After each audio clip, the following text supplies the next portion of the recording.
রমজানে নিম্ন আয়ের 10 লাখ পরিবারকে সরকার সুলভ মূল্যে প্রোটিনের চাহিদা পূরণের আওতায় নিয়ে আসার উদ্যোগ নিয়েছে বলে জানিয়েছেন মৎস্য ও প্রাণী সম্পদ প্রতিমন্ত্রী সুলতান সালাউদ্দিন টুকু।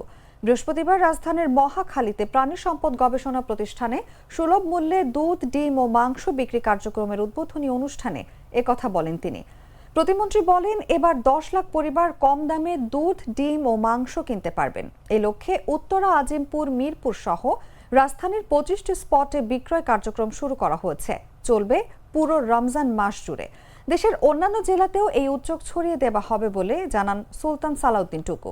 তিনি বলেন, এতে ডিমের ডজন মিলছে 96 টাকায়, 1 কেজি দুধ 80 টাকা ও 1 কেজি মাংস 650 টাকায়। এই উদ্যোগের ফলে বাজারেও জিনিসপত্রের দাম কমে আসবে। এদিকে সরকারের এমন উদ্যোগে সন্তুষ্টি প্রকাশ করেছেন সাধারণ মানুষ।